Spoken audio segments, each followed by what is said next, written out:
Amis, chers frères et sœurs, je vous dis bonjour et j'espère surtout bien, que cette semaine se déroule bien, que vous tenez, je dirais, dans cette grâce de vie que le Seigneur a renouvelée en nous dans ce temps de sa Pâque et que au cœur de ce confinement avec les hauts, avec les bas, de la vie familiale, de la vie professionnelle ou bien de toutes les activités que vous avez à mettre en œuvre, eh bien, cette grâce, en tout cas, vous tient et que le Seigneur vous permette de demeurer, en tout cas, dans cette paix, dans cette paix-là qu'il est venu apporter. Je vous donne la paix, je vous laisse la paix. Voilà ce que le Christ vient, en tout cas, nous redire, je pense. Donc, je vous accueille au nom du Père et du Fils et du Saint-Esprit. Amen.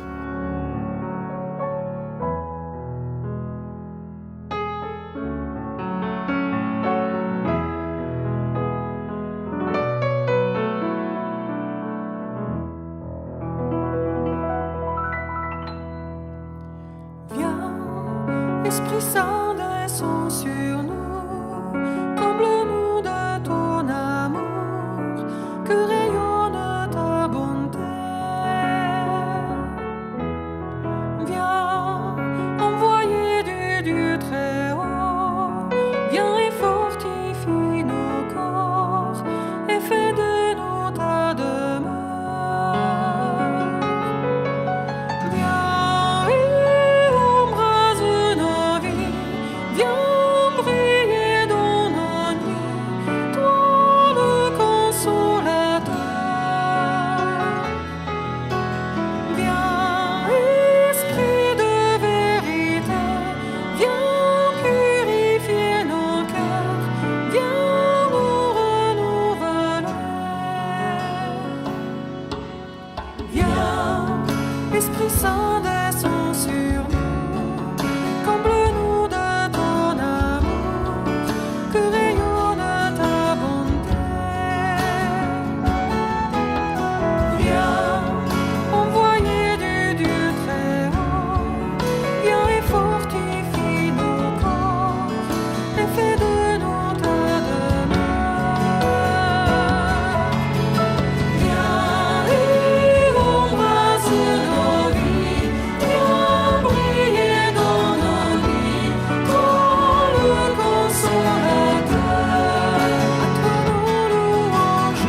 Viens, Esprit de vérité, viens purifier nos cœurs, viens nous renouveler. À toi nos louanges.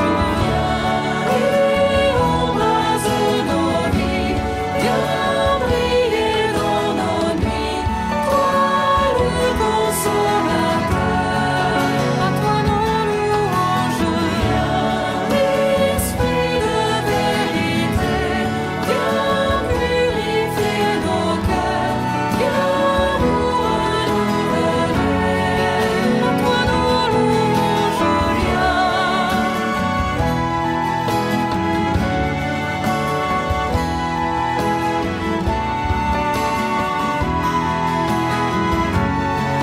À toi nos louanges.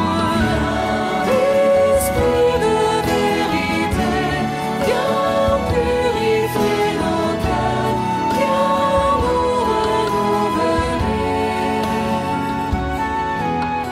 Viens, Esprit Saint, descends sur nous, comble-nous de ton amour, que rayonne ta bonté.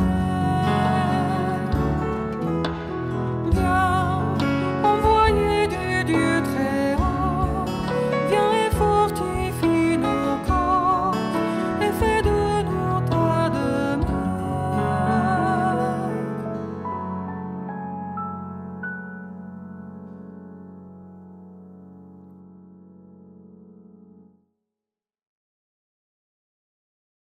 Mercredi dernier, nous nous sommes rappelés, eh bien, mes amis, que le Saint-Esprit, qui habite en chacune de nos vies et qui veut rendre notre âme souple, maniable, obéissante à tous les divins mouvements, en tout cas que le Père Céleste veut imprimer en nous, à toutes ces inspirations-là qui sont traduites à travers les lois de son amour au cœur de la parole, et pour que nous soyons dans cette observation, de cette félicité surnaturelle dans laquelle nous sommes marqués dans notre vie présente, eh bien, il nous a donné à chacun et à chacune d'entre nous, je dirais, cette propriété, cette perfection qui, dans l'Écriture sainte et dans tous les grands livres des théologiens, sont communément appelés les dons du Saint-Esprit.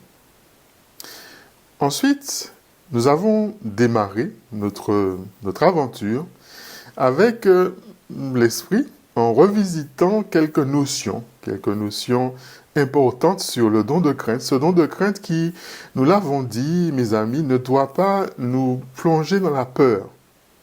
Et nous avons même redit qu'il s'agissait d'une crainte filiale. Une crainte filiale qui n'avait rien à voir justement avec la crainte à travers ces différentes dimensions. Nous avions dit qu'il y avait la crainte mondaine, qu'il y avait la crainte servile, qu'il y avait la crainte initiale. Et puis, il n'y a pas de raison donc d'avoir peur en lui. Mais cette crainte, c'est au contraire ce don de l'Esprit Saint qui nous rappelle combien, mes amis, eh bien, nous sommes petits face à Dieu, face à sa miséricorde. Et que notre grand bien, c'est tout simplement de nous abandonner avec humilité, avec respect, avec confiance entre ses mains miséricordieuses, et cet abandon-là que nous consentons à notre volonté à notre Père qui nous aime tant. Mais voilà ce que c'est que la crainte de Dieu. Cette crainte de Dieu est vraiment ce don qui nous permet de respecter Dieu, de craindre d'offenser en fait sa divine majesté, et qui va nous détourner du mal sous toutes ses formes, en nous portant, en tout cas au bien, nous portant vers le bien. Et cette crainte, eh bien, c'est ce désir de progresser, je dirais d'une certaine manière, et c'est là certainement que se situe le moteur de la vie spirituelle. Alors, parce que ce moteur justement de la vie spirituelle, contrairement à ce que nous pourrions croire, mes amis, ce n'est pas la grâce, puisque la grâce, elle est première. Elle est première, mais elle est inefficace si en chacun de nous, il n'y a pas ce désir, s'il n'y a pas cette vigilance, s'il n'y a pas cette exigence, s'il n'y a pas cette volonté à aller de l'avant. Autrement dit, eh bien, c'est la crainte. Cette crainte de passer à côté de la grâce du Seigneur, bien qui va nous permettre justement d'entrer dans ce chemin. Et cette crainte de Dieu, je le redis encore, ce n'est pas une crainte servile, mais elle devient au contraire cette source des sentiments qui sont les plus délicats. Alors, j'espère avoir résumé un petit peu le contenu de la précédente vidéo que vous pourrez avoir loisir de revoir, de revisiter. Alors aujourd'hui, vous me retrouvez de manière exceptionnelle. Je sais que ça, c'est certainement surprenant pour vous. Alors je le fais pour rester en fait dans le timing des 7 semaines, puisque la semaine dernière, nous avons privilégié l'activité autour de la miséricorde de divine, et par la même occasion, eh bien, je dirais, nous avons d'une certaine manière sauté notre progression à travers cette octave-là de dimanche jusqu'à Pentecôte, ce qui allait m'obliger, eh bien, dans les mercredis qui viennent, à faire 2 temps d'enseignement, ce qui rallongerait certainement les vidéos, et bon, ce serait peut-être un peu fastidieux pour pouvoir s'asseoir et regarder, écouter, approfondir. Donc voilà, je vous fais cette surprise aujourd'hui. Donc nous allons entreprendre aujourd'hui, eh bien, de nous réapproprier ce don de piété filiale. Comme ça, mercredi, eh bien, nous aurons le loisir de développer, d'entrer pleinement dans le don de force, sans être contraint, je dirais, par ce temps.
La semaine dernière, nous avons précisé, selon saint Anselme, que les 5 derniers dons étaient orientés vers la vie active et les 2 plus élevés, si on peut parler ainsi, étaient orientés pour la vie contemplative. Même si je précise tout de même que dans la vie spirituelle, bon, il ne faut pas forcément toujours faire des hiérarchies, je dirais, dans les réalités que le Seigneur nous présente, mais je dirais l'un est au service de l'autre. Donc ça veut dire que chaque don est au service l'un de l'autre. Donc il faut aussi garder ce tout-un-là. Vous n'êtes peut-être pas très bon en maths, mais vous savez au moins que 7 fois 1 égale 1. Ainsi, des 7 dons du Saint-Esprit qui ne font que 1, car il n'y a qu'un seul Esprit du Seigneur qui est le don par excellence. Nous avons pu voir tout au long de nos rencontres que nous sommes passés des 6 esprits qui reposent sur le Messie, annoncé par le prophète Isaïe, aux 7 dons du Saint-Esprit, qui sont pour nous véritablement le cadeau que Dieu nous fait. Les 7 dons du Saint-Esprit se reçoivent ensemble. Alors on peut en préférer un par rapport aux autres, mais il ne faut surtout en exclure aucun. Les dons du Saint-Esprit se confirment, ils s'appellent les uns les autres, ils sont vraiment inséparables. Que font-ils donc dans nos vies? Ils saisissent tout notre être, notre personne, ils protègent nos facultés et les réharmonisent parce que le péché originel les a comme déboîtés. Ce que je comprends devoir faire, je ne veux pas le faire. Ce que je dois aimer, je ne l'aime pas. Eh bien, les dons du Saint-Esprit m'aident dans les circonstances concrètes de mon existence à vivre vraiment guidé par le Saint-Esprit. Donc aujourd'hui, nous allons nous orienter, comme je vous le disais, sur ce deuxième principe qui est plus axé peut-être vers la vie contemplative, qui est le don de piété. Don de piété nous rappelle le pape François, qui est bien mal compris dans le monde d'aujourd'hui. Il est bien mal compris parce que il est mal considéré, ou il est plutôt de considérer de manière superficielle. Et pourtant, c'est un don qui va toucher l'identité, le cœur même de l'identité de notre vie chrétienne. Alors, vous le savez, Dieu a insufflé l'esprit de son Fils dans nos cœurs, qui nous fait crier « Abba, Père », Galates 4:6. Alors, on sait bien que le terme « Abba » est plus justement traduit par « papa », le mot familier de « papa ». Et d'ailleurs, nous disons volontiers aux enfants, eh bien, Dieu aime comme un papa. Mais en réalité, ce n'est pas Dieu qui aime comme un papa, mais ce sont les papas qui aiment un peu comme Dieu. Alors, dans le monde d'aujourd'hui, vous le savez, on a élevé au rang de modèle jusqu'à l'excès la figure de ce qu'on appelle le self-made man, c'est-à-dire l'homme qui veut se construire tout seul. Or, nous savons bien, vous le savez comme moi-même, qu'il n'est pas possible de se faire tout seul. Et on appelle ça le principe d'être. Alors, dans l'ordre naturel, dans l'ordre surnaturel, il n'est pas possible de se faire tout seul.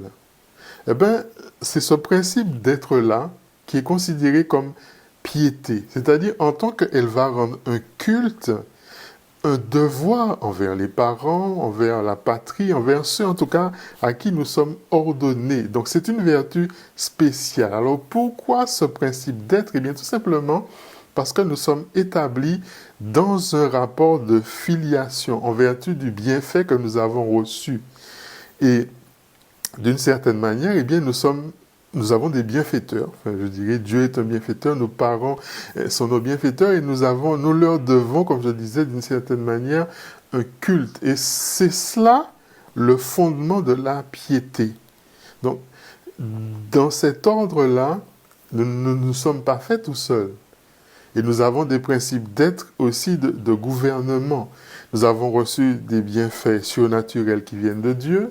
Nous avons reçu des bienfaits par les intermédiaires que Dieu a mis sur notre route. L'Église catholique, en vertu de la mission qu'elle a reçue du Christ, et c'est qui pour nous donner la naissance spirituelle, le baptême, et c'est encore elle qui nous conduit à travers les enseignements vers le but ultime à atteindre, qui est tout simplement notre salut, et c'est d'ailleurs la grâce extraordinaire. Donc, de bien des manières, comme vous le voyez, nous sommes fils, et donc nous sommes invités à la piété filiale.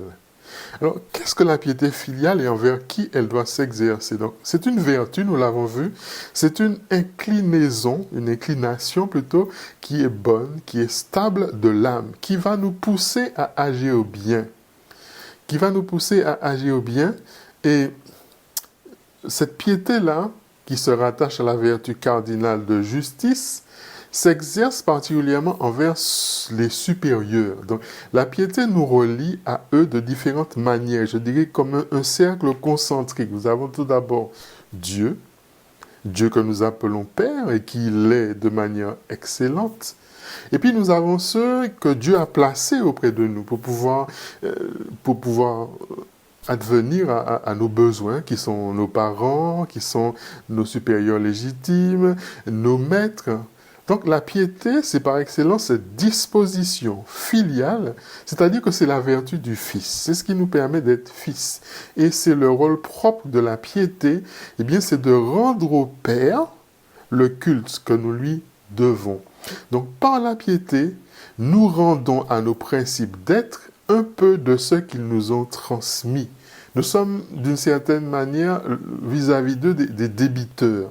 Nous sommes des débiteurs. Donc, après Dieu, l'homme est surtout redevable à ses pères et mères et aussi à sa patrie.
Alors, il est vraiment important de comprendre cette dynamique-là du principe d'être. En tout cas, c'est saint Thomas d'Aquin qui nous permet de prendre conscience de cela. Donc, ce principe d'être-là fait que, d'une certaine manière, nous sommes toujours débiteurs d'une personne. C'est-à-dire que nous sommes fils. Donc, et c'est ce principe d'être-là qui nous permet de redécouvrir notre place de fils. Donc ce don-là, ce don de piété filiale est vraiment important et essentiel parce que si je ne redeviens pas fils, je serai, voilà. Il y a une je me prends pour Dieu en fait. Donc, voilà, mais je me prends pour Dieu et je ne suis pas le principe de moi-même.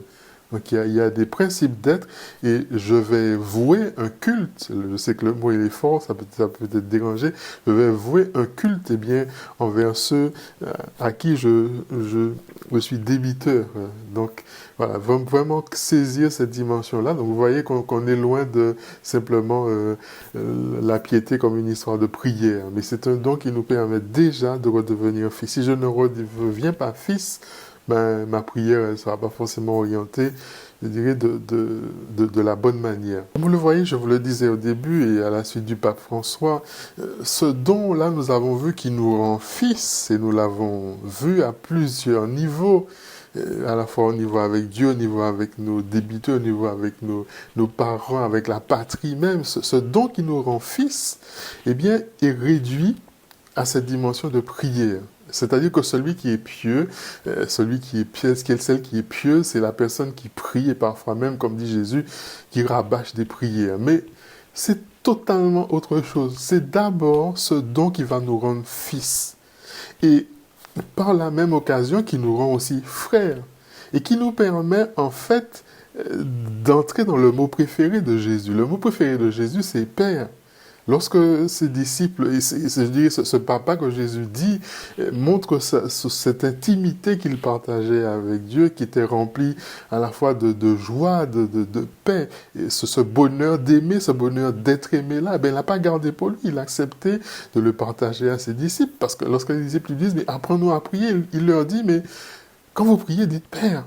Donc, il invite par la même occasion à leur rejoindre, en fait, dans cette relation unique avec son Père, et pour devenir enfant de Dieu. Donc, vous voyez, c'est important. Alors, nous le savons intellectuellement que nous sommes fils de Dieu, mais est-ce que nous avons fait cette expérience-là de devenir fils? Je pense que réapproprier ce don de l'Esprit Saint que nous avons reçu, de piété filiale, avant de mettre la prière, de se demander, mais est-ce que véritablement je prends conscience de ce que c'est qu'un fils? Comment je suis fils? Est-ce que je suis fils? Est-ce que je suis fille? Est-ce que j'ai vraiment fait cette expérience-là avec Dieu? On sait qu'on est enfant de Dieu, on est en lien avec Dieu, on prie, on va à l'adoration, on fait tout ça. C'est extraordinaire. Mais est-ce que tout cela me permet véritablement de redevenir ce que je suis? C'est-à-dire que je ne me construis pas tout seul. Parce que, il faut dire que des fois dans le monde, on veut faire des choses à force de bras parce que, on n'a pas pris conscience de ce don-là. Je vous invite à écouter. Savez-vous que le don de piété est comme le dernier-né des dons du Saint-Esprit? En voici la raison. Lorsque vous lisez le chapitre 11 du prophète Isaïe, où on voit en germe les 6 esprits de Dieu, on s'aperçoit qu'il en manque un.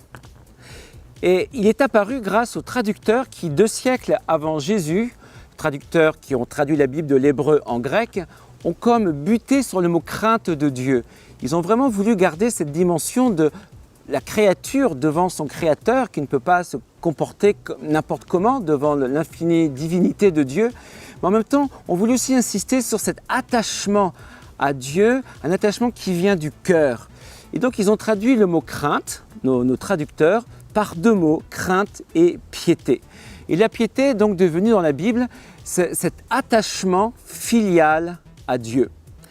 Et le don de piété nous préserve d'une chose très importante et qui peut vraiment nous éloigner de Dieu, c'est la volonté propre. C'est pour cela que le don de piété, s'il nous inspire des actes de prière comme dire le chapelet, la louange, l'action de grâce, faire un pèlerinage, visiter le Saint-Sacrement, le don de piété surtout nous renvoie à la façon dont Jésus apprend ses apôtres à prier. Quand vous priez, dites « Père », notre Père. Et plus tard, Jésus, à Gethsémani, va lui-même s'adresser ainsi à Dieu « Père », non pas « ma volonté », mais ta volonté. Et plus tard encore, dans Saint Paul, verra, il le dit aux Romains, dans son épître aux Romains, que le modèle de la prière par excellence, c'est de pouvoir dire « Père ». Vous avez reçu un esprit d'adoption qui vous fait crier « Abba, Père ». Ce qui veut donc dire que le don de piété nous fait dire le mot préféré de Jésus. Abba, Père. Et en disant ce mot, cela veut dire aussi que nous mettons notre vie à la disposition de Dieu. Donc le don de piété ne nous inspire pas que des prières, il nous inspire cette attitude qui est la prière par excellence, de mettre notre vie à la disposition de Dieu, comme Jésus. Père, non pas ma volonté, mais ta volonté. Le don de piété nous inspire donc l'offrande de nous-mêmes. Voilà la plus belle prière que Jésus nous montre dans le don de lui-même pour nous sauver. Alors je vous invite vraiment, là encore, à demander au Seigneur de vous inspirer cette prière toute simple. Père, me voici, je mets ma vie à ta disposition. Et si vous priez ainsi, eh bien vous ferez vraiment l'expérience du don de piété qui nous détourne de notre volonté propre pour nous mettre à la disposition de Dieu, et alors nous sommes vraiment libres. J'espère, sœurs et frères, que vous saisissiez un petit peu ce chemin vers lequel je vais vous emmener pour nous aider à sortir de ce self-made man, se sauver par soi-même, mais se construire par soi-même, et essayer de résumer un petit peu ce que nous avons déjà dit. Je dirais que le cœur du chrétien, il ne doit être ni froid, ni indifférent, mais il faut qu'il devienne un cœur tendre, un cœur dévoué, je dirais, quand on voue un culte, eh bien, c'est ça, on est dévoué, autrement dit, dévoué à Dieu, dévoué à ceux qui passent sur notre chemin pour nous aider à grandir. Autrement dit, on ne peut pas s'élever dans cette voie-là vers laquelle Dieu nous a appelés si on n'a pas ce don de piété. C'est-à-dire que si je ne redeviens pas fils. Alors, ça nous amène maintenant à parler des obstacles à ce don de piété, et en même temps à injecter par la même occasion eh bien, les antidotes qui sont nécessaires pour nous permettre de rester dans cette voie. Alors j'espère que vous arrivez un petit peu à saisir le chemin par lequel je vais vous faire passer pour nous aider à prendre conscience qu'il nous faut sortir du self-made man, c'est-à-dire se sauver par soi-même ou se construire par soi-même. On pourrait résumer un petit peu ce que nous avons dit par le fait que les chrétiens que nous sommes, eh bien, nous ne devons être ni froids, ni indifférents, je dirais ni imbus de nous-mêmes, mais avoir un cœur tendre, avoir un cœur dévoué. Je dirais celui qui a l'esprit filial, c'est un dévot. On dit que c'est un dévot, donc dévoué à la cause de Dieu, dévoué à la cause de ceux et celles que le Seigneur a mis sur notre chemin pour nous aider à avancer sur la route. Donc ça veut dire que si je veux m'élever, je dirais, dans cette voie à laquelle Dieu m'invite à rentrer, laquelle il m'a aspiré, je n'ai pas d'autre choix que de rentrer dans ce don de piété, c'est-à-dire le redécouvrir, le réapproprier et redevenir fils. Il n'y a pas de disciple qui soit au-dessus de son maître, donc il me faut accepter de redevenir fils. Alors ça va nous amener maintenant à parler des obstacles au don de piété filiale, et il y en a deux gros majeurs. Le premier, c'est la peur de Dieu. C'est pas moi qui le dis, Saint Paul, Romains 8, 14, 15.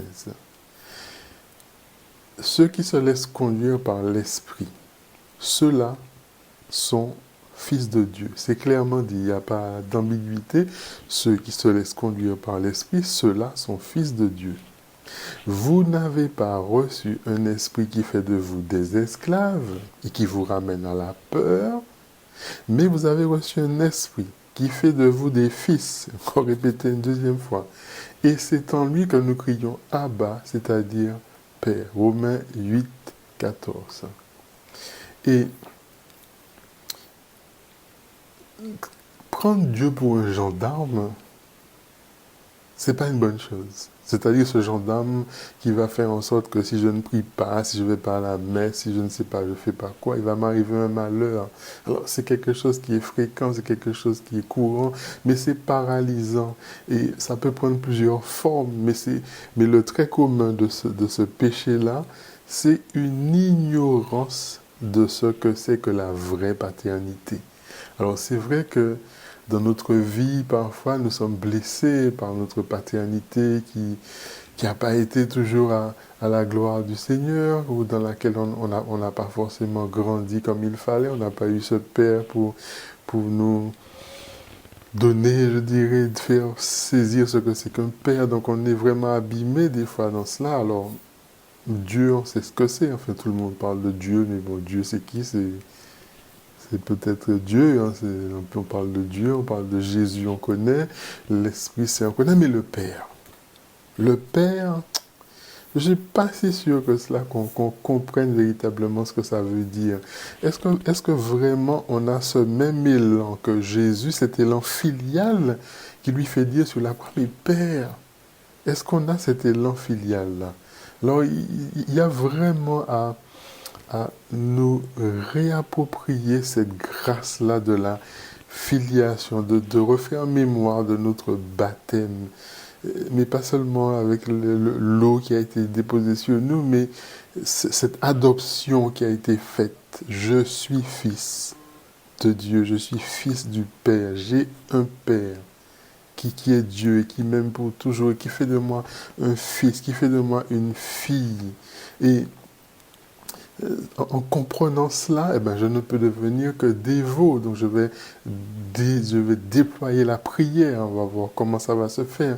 Mais avant de déployer la prière, eh bien, que je commence déjà par asseoir cette filiation-là que j'ai reçue, la réapproprier, pour bien prendre conscience que si je ne le fais pas, ben je vais pas arriver à me construire. Parce qu'il va me manquer, je dirais, cette base-là qui va m'élever, parce que c'est lui qui m'élève, c'est lui qui me fait grandir.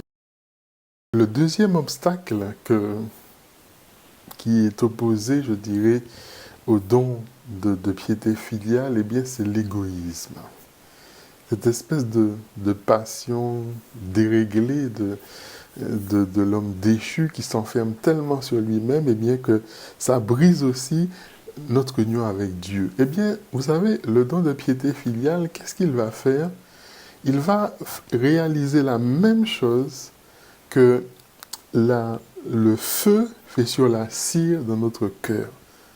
Voilà ce qui va se passer. C'est ce que le psaume, en tout cas 21 au verset 15 nous dit. Alors, quel est le premier effet de la cire, du feu, pardon, sur la cire? Ben, le premier effet du feu sur la cire, c'est de la ramollir.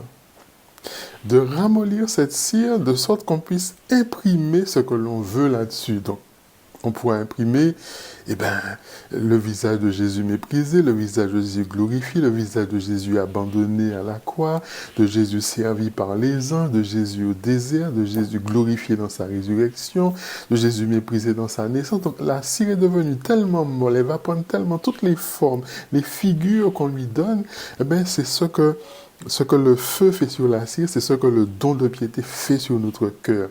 Il va nous rendre notre cœur tendre, notre cœur maniable, de sorte que Dieu pourra faire ce qu'il veut de notre cœur, il pourra le tourner, le diriger comme il veut. C'est-à-dire qu'il n'y a rien de plus beau qu'un tel cœur, parce que ce cœur-là, il n'est exempt de tristesse sur le passé, parce qu'il est dans l'éternel présent avec Dieu, et il est déjà ouvert sur l'avenir que Dieu va nous donner sans résistance. Il va regarder Dieu non seulement comme un Seigneur, mais plus encore comme un Père tellement aimable, de qui il n'a pas à avoir peur, parce qu'il lui est entièrement soumis, il est content, je dirais, de toutes les dispositions que ce bon papa met à sa disposition, parce qu'il est conforme à ce que Dieu fait. Donc on pourra louer, pourra bénir dans toutes les circonstances, dans toutes les conditions. Pourquoi? Parce qu'il est à sa place.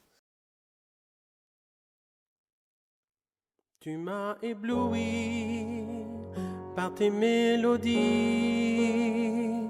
tu m'entoures d'un chant d'amour, chant de délivrance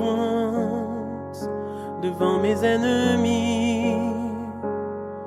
Toutes mes craintes s'enfuient. Je ne suis plus esclave de la peur. Je suis enfant de Dieu. Je ne suis plus esclave de la peur. Je suis enfant de Dieu.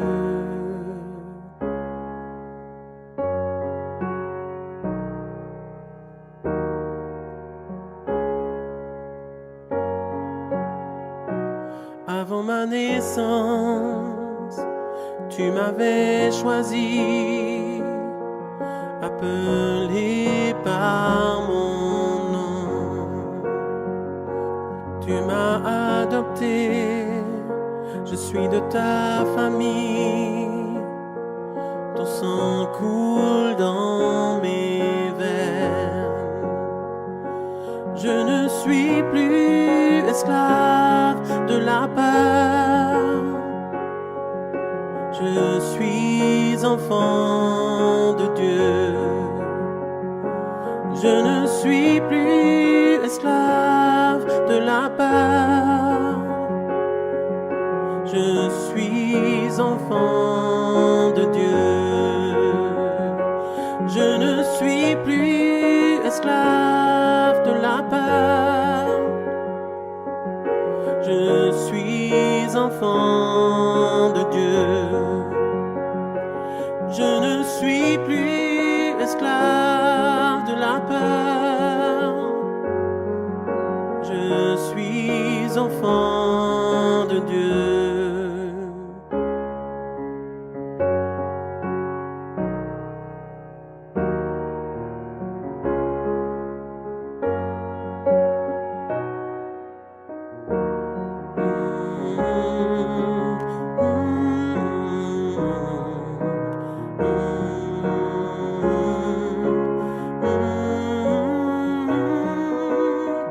Tu fends la mer et je peux la traverser. Mes peurs se noient dans ton amour. Tu m'as sauvé, alors je peux chanter. Je suis enfant de Dieu. Tu fends la mer et je peux la traverser. Mes peurs se noient dans ton amour. Tu m'as sauvé, alors je peux chanter. Je suis enfant de Dieu. Je suis enfant de Dieu. Je suis enfant de Dieu. Je suis enfant de Dieu.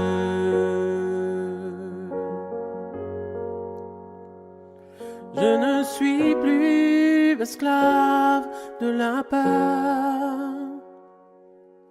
Je suis enfant de Dieu. Je ne suis plus esclave de la peur. Je suis enfant de Dieu. Ce cœur est donc à sa place parce qu'il est devenu fils.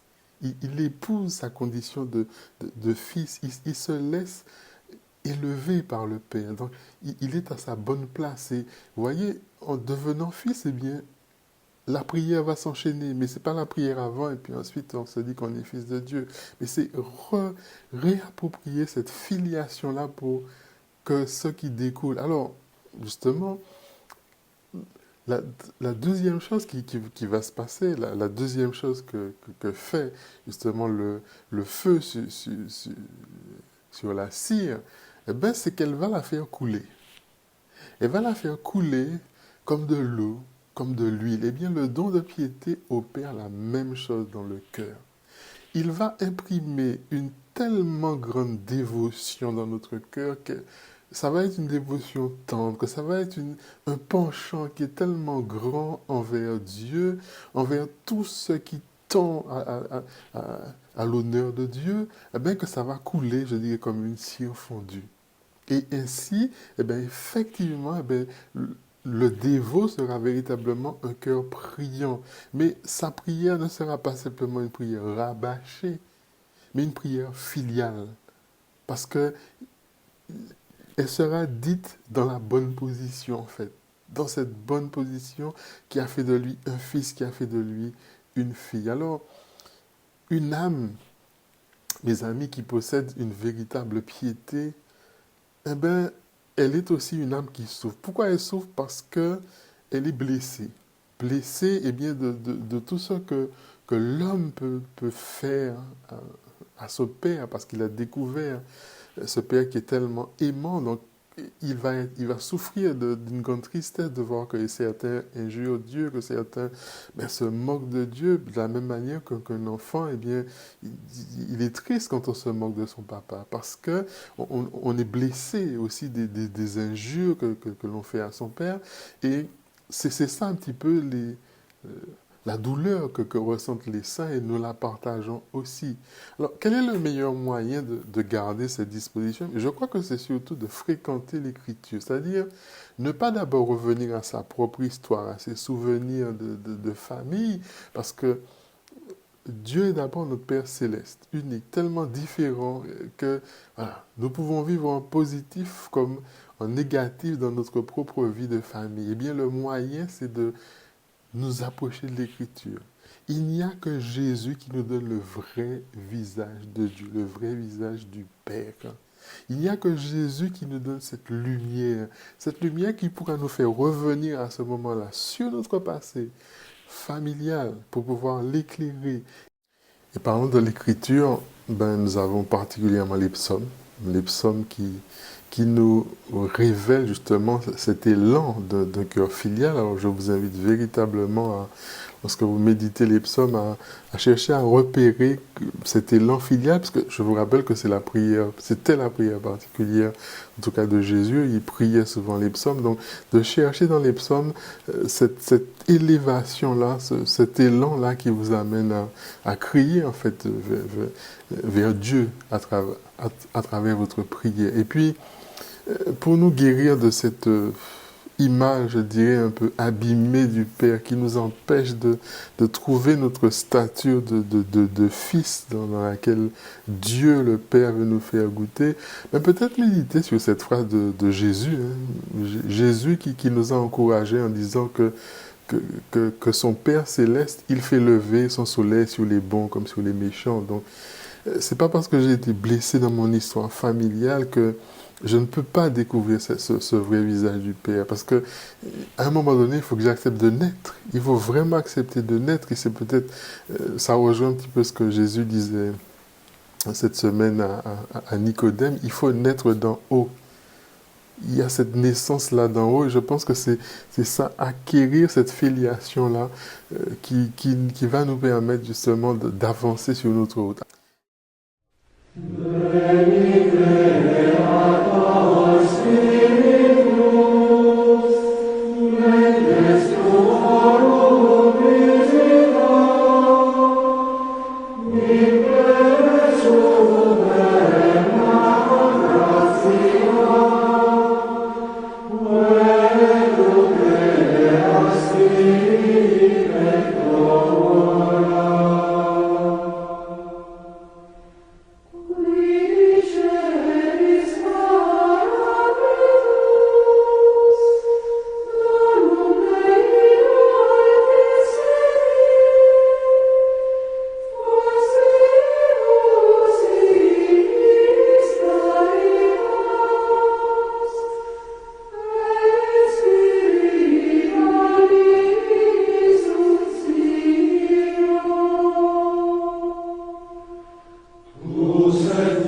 Pour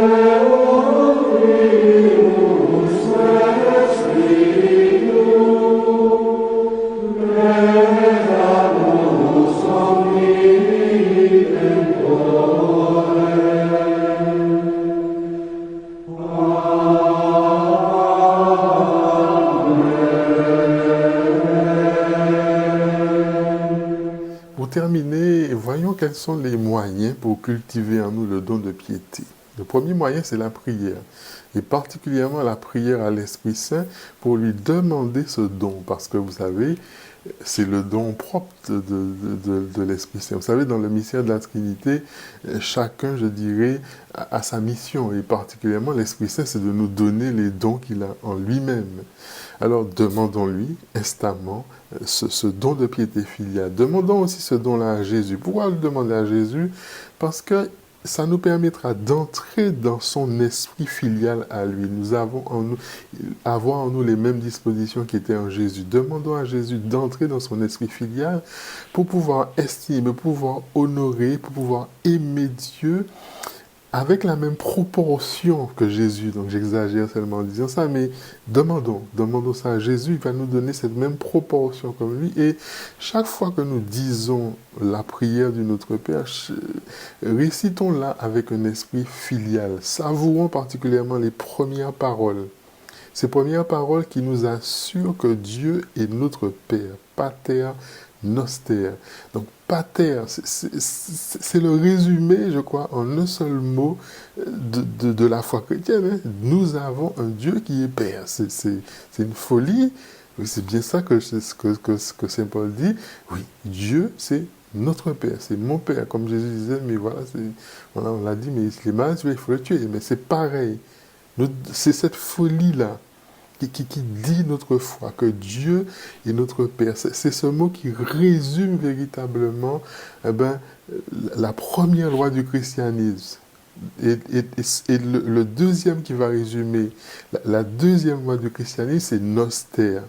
Parce que on ne peut pas avoir un père et qu'on n'ait pas des frères. C'est-à-dire que cette découverte du Père qui fait de moi un fils, me permet de découvrir que cet amour-là, il est un amour qui déborde. Vous savez, comme la cire, je disais tout à l'heure, la cire qui débordait, ma prière va déborder, elle ne va pas déborder sur moi-même, elle va déborder sur les autres. Donc, il faut découvrir après, quand on a découvert la loi de la racine qui est le Père, mais il faudra découvrir la loi de l'amour fraternel qui nous permet d'entrer dans cette dynamique-là. Donc, réciter le Notre Père, c'est aussi entrer dans cette douce leçon, en fait, de la vraie piété que Jésus nous donne. Le deuxième chemin pour cultiver en nous cette piété filiale, c'est le renoncement. Parce que cet amour à la fois de Dieu et cet amour des hommes, vous le savez bien que l'Esprit met dans notre cœur, va rencontrer des obstacles. Et vous savez que le diable, il est apte à mettre des digues. Et quand on va en casser une autre, il va encore reconstruire une autre. Donc, ce renoncement-là, cet office du renoncement-là, et de chercher à abattre, je dirais, les unes après les autres, et bien, tous ces obstacles-là que le malin va venir pour nous empêcher d'avancer dans la route. Donc, c'est un vrai renoncement, et c'est un travail que l'esprit aussi, c'est un travail de tous les jours, c'est un travail de tous les instants, parce que c'est pas une seule digue. Voilà, et jusqu'à faire éclater tout. Ensuite, il faut cultiver l'union à Jésus. Parce que le renoncement, ce n'est pas la condition de la piété. Le but du renoncement, c'est de recevoir l'esprit de Jésus, de s'unir à Jésus. C'est ça le fondement de la piété des fidèles. Nous unir, devenir avec le Christ, être en lui, devenir d'autres Christ, nous fait dire même la théologie. Ensuite, il faut méditer beaucoup la passion du Sauveur. Pourquoi? Parce que lorsqu'on prend le temps de considérer les profondeurs de l'abîme, de la tendresse dans laquelle Jésus est descendu, peut-être que là on comprend aussi comment notre âme doit fondre pour nous sentir émus, que notre cœur soit ouvert à cette grâce du salut qui nous est donnée. Nous avons été rachetés par notre Sauveur. Et ça nous ouvre aussi à un cœur de compassion pour le prochain. un amour qui doit s'enflammer de notre propre cœur. Et c'est ça le programme de notre vie. Et c'est ça que nous devons chercher dans les plaies de Jésus. Pas pour pleurer, mais chercher cette grâce-là, d'être à notre tour ouvert. Ensuite, il faudrait cultiver la Sainte Communion, parce que l'acte de la communion est comme le redoublement de la tendresse, un redoublement de caresse qu'une mère vient prodiguer à son enfant qui lui doit tout parce qu'elle l'aime. Ce bon petit enfant aime toujours bien sa mère, mais dans des moments, il sent davantage qu'il est aimé, et par ensuite à ce sentiment, il l'aime encore davantage. Eh bien, quand Jésus se donne corps et âme dans son hostie, eh bien, c'est comme si on avait un baiser.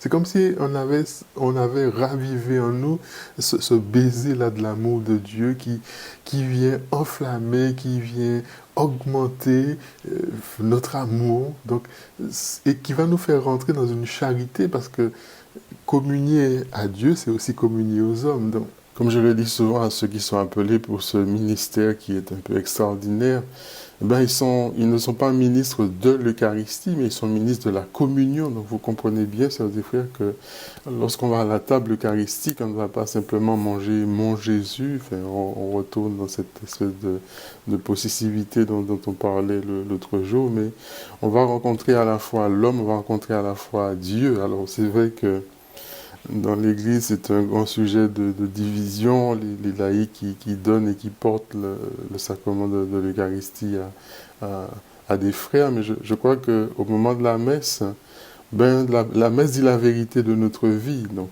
comment je peux dire que je suis en communion pleine avec le Seigneur et que délibérément, je choisis, la file eucharistique qui m'arrange, celle du prêtre, parce que j'estime que voilà, tel fidèle, il est comme ci, il est comme ça, comme si moi-même je suis meilleur en fait. Parce que bon, ce que je sais de la vie de l'autre, peut-être qu'il y a des choses de ma propre vie qu'on ne sait pas. Donc peut-être que ce temps de confinement, c'est aussi un temps pour nous aider à réfléchir sur toutes ces communions eucharistiques que nous avons faites, vous et moi, et qui ne sont pas forcément ajustées à Dieu. Parce que, je dirais, en choisissant, d'une certaine manière, je ne vis pas ce principe d'être, parce que ce principe d'être fait que l'Église m'a fait enfant de Dieu. L'Église me dit, voilà ce que moi je propose. Si je peux communier à la main du prêtre, tant mieux. Si je ne peux pas communier à la main du prêtre, pourquoi je vais faire le tour d'une église pour aller communier dans la main du prêtre? Donc ça veut dire en quelque part que mon principe d'être, c'est-à-dire l'obéissance, la dévotion que je dois d'une certaine manière aussi à l'église, je ne la rends pas parce qu'en fait, je fais mon choix. C'est-à-dire, je me construis par moi-même. Je me construis par moi-même. Et vous voyez, on retourne encore. Donc, ça va loin, je dirais, entrer dans cette grâce-là de l'Eucharistie qui vraiment nous construit. Et c'est pas moi qui le dis, la lettre de Saint Jean le dit, celui qui dit qu'il aime Dieu, qui ne voit pas et qui n'aime pas son frère qui est en face de lui, c'est un menteur. C'est un menteur, c'est la parole, c'est pas moi qui l'affirme, c'est la parole elle-même. Donc, nous sommes déjà jugés, comme le disait l'autre jour Saint Jean dans l'Évangile. Nous sommes déjà jugés, je dirais, par nos actes même, nous sommes déjà jugés. Alors, c'est un grand débat dans l'Église, mais je me dis en même temps, si Dieu a permis que cette manière de faire soit dans l'Église et qu'elle y soit depuis quand même quelques années et que voilà, on n'est pas remis en cause, c'est bon. Peut-être qu'il faut s'interroger. Donc, chacun pense, chacun fait, je dirais, comme il veut, mais il y a des fois des choses qui disent une certaine vérité, en fait, de notre vie, même si nous ne voulons pas l'accueillir, nous ne voulons pas l'attendre. Donc, profitons aussi de ce temps de confinement pour nous interroger sur notre manière de vivre, non pas l'Eucharistie, mais la communion. Comment ce sacrement que nous recevons, qui est l'Eucharistie de Jésus, accomplit ce pourquoi elle a été donnée, c'est-à-dire qu'elle devient chemin de communion. Car dans l'Eucharistie, quand on me dit le corps du Christ, c'est à la fois l'homme, c'est à la fois Dieu, l'homme Dieu qui m'est donné. Donc c'est aussi une interrogation à me dire, mais tu aimes Dieu, mais ton frère qui est là... ta communion que tu fais à l'instant, tu vas rentrer à la maison, comment tu es en relation avec ton époux, avec tes enfants. Donc, il y a vraiment un chemin là d'interrogation à vivre. Alors, une autre chose qui est importante, je dirais, pour nous aider à grandir dans cet esprit filial, là, dans ce don de la piété filiale, c'est la dévotion à Marie. Pourquoi ? Parce que Marie, elle est la mère de celui qui est la source de la vraie piété. Et elle va nous apprendre à connaître Jésus, qui est notre frère, et à voir à travers lui eh bien, le Père. Et elle va nous obtenir justement cette confiance filiale, parce qu'il est un abandon. Rappelez-vous que Marie est à la fois mère de Dieu, mais elle est aussi la fille par excellence. Elle est celle qui a dit oui.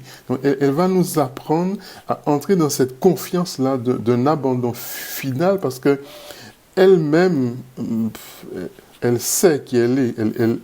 Elle est la mère du bel amour. Elle est cette divine connaissance, si on peut dire, de la sainte espérance. Donc, il nous faut aussi aller vers elle. Donc, nous rendre familiers, ce souvenir-là que Dieu est notre Père.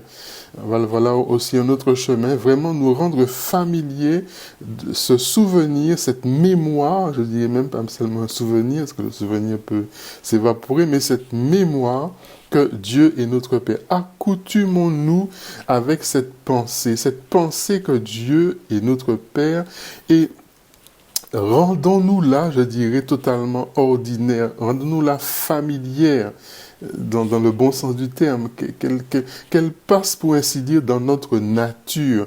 Donc, traitons avec Dieu, offrons-lui nos prières, recevons tout ce qui nous arrive, et enfin, faisons absolument tout dans un esprit filial, exécutant, je dirais, ce que Dieu a dit à Jérémie 3, 4, vous chercherez. Donc, agir avec les hommes dans un esprit d'amour. Efforçons-nous de traiter avec les hommes dans cet esprit de piété, les regardant comme les ouvrages les plus achevés de Dieu. Comme ces enfants, n'admettons aucune pensée qui blesse, je dirais, cette estime et cette charité que nous devons avoir les uns pour les autres. N'arrêtons pas, je dirais, pour l'ordinaire, notre esprit, que sur simplement les qualités de la nature de quelqu'un. On regarde quelqu'un, on se met à se regarder, on fait voilà. Non. L'autre a peut-être une grâce que je n'ai pas été chercher, donc j'ai jugé au premier coup d'œil, mais je ne suis pas allé derrière l'écorce. Et c'est important, donc, voilà, de ne pas nous arrêter simplement à l'ordinaire, je dirais, de notre esprit, mais à entrer dans cette dynamique de la qualité de l'autre, c'est-à-dire de la grâce. La grâce qui, si elle nous relève, eh bien, elle est capable aussi de relever l'autre. C'est peut-être à nous. Dieu envoie peut-être ces personnes sur notre chemin pour que nous puissions aussi à notre tour prendre conscience que j'ai un travail de relèvement à faire. Donc, voilà un petit peu, mes amis, ce que je voulais vous partager sur ce don de piété filiale. Donc, encore une fois, c'est important, je dirais, la dimension de prière dans la piété, mais nous devons avoir une prière qui soit filiale. Donc, cette semaine aussi, travaillons, revenons sur cette dimension filiale, interrogeons-nous comment nous l'avons appropriée, comme je disais à l'instant, comment je fais mienne, vous qui, mesdames, cette qualité que j'ai, en fait, cette relation particulière. Tu es mon fils bien-aimé, tu es ma fille bien-aimée. Voilà ce que Dieu dit, me demande de vous redire à chacun. Dieu vous dit cela, tu es mon fils bien-aimé, tu es ma fille bien-aimée. C'est pas en l'air, on l'a entendu 50 000 fois peut-être dans notre vie, mais est-ce qu'on l'a accueilli dans le sens de que ça devienne véritablement notre nature, pas seulement quelque chose, un savoir, je dirais, théologique, liturgique, biblique, mais une réalité. Est-ce que je prends vraiment conscience que je suis enfant de Dieu, et comme dit Saint Jean, et nous le sommes vraiment. Amen. Nous allons nous retrouver dans un instant pour la prière après un petit temps de musique. À tout de suite.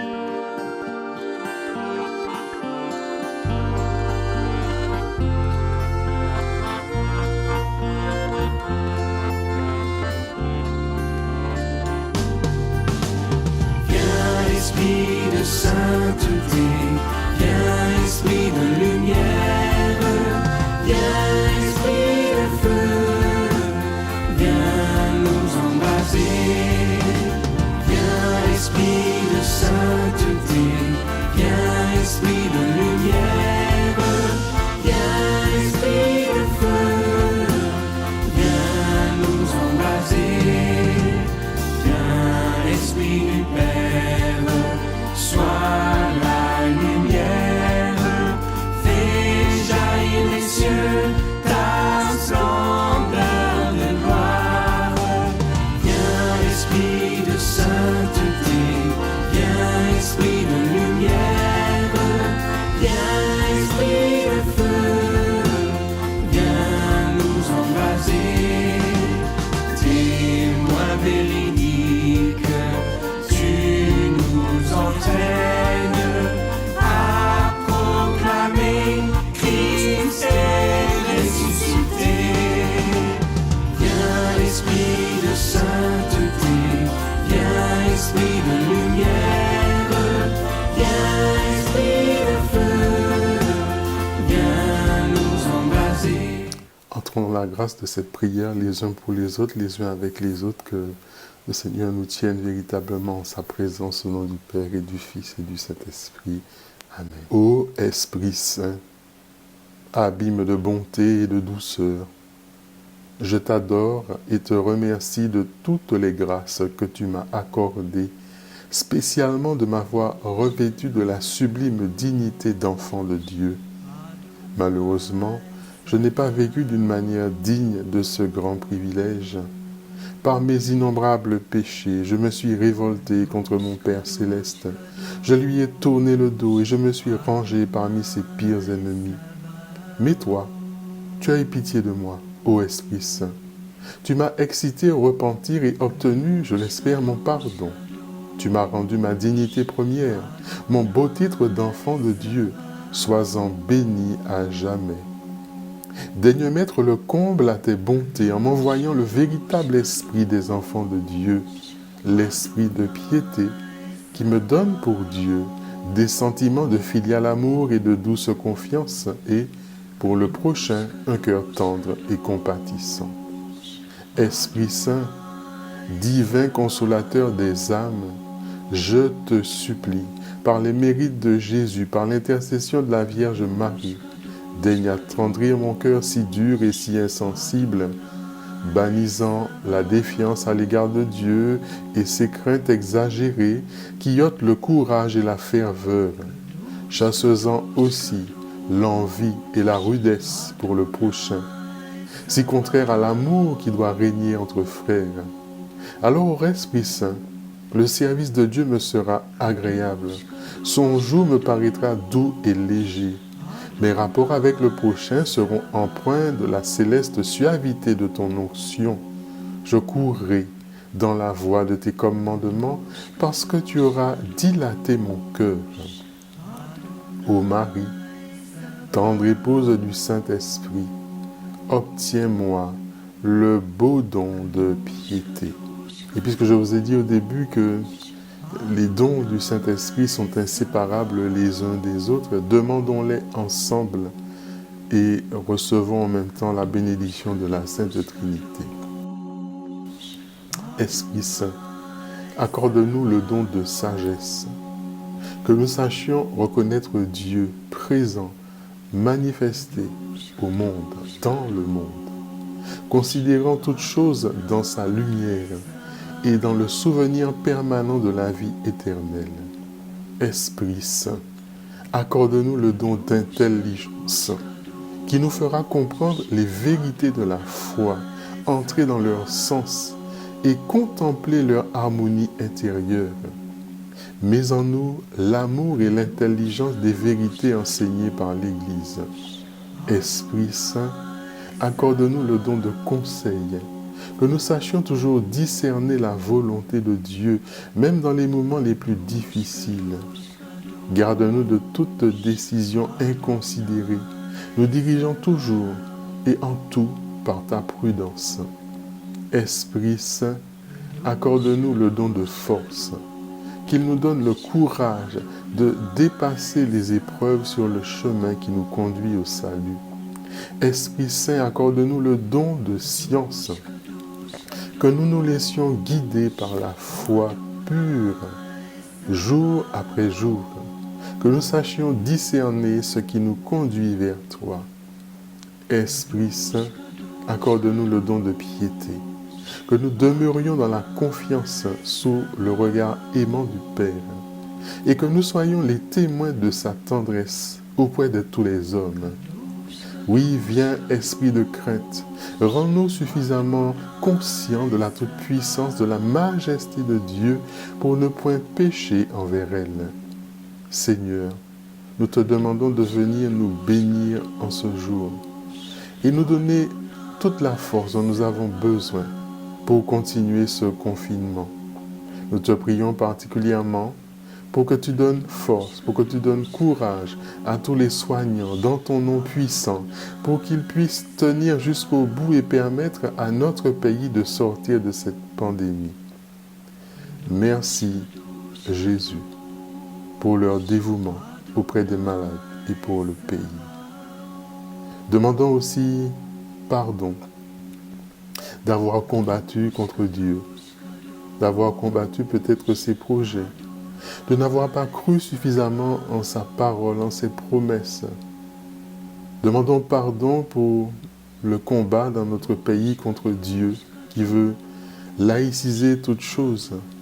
Déposons d'ailleurs tous nos faux combats et accueillons, mes amis, la bénédiction pour nous, pour notre pays en ce temps de confinement et d'après-confinement, au nom du Père et du Fils et du Saint-Esprit. Amen. Voilà, heureux d'avoir fait cette séance un peu supplémentaire avec vous. Nous nous retrouvons donc mercredi pour la suite.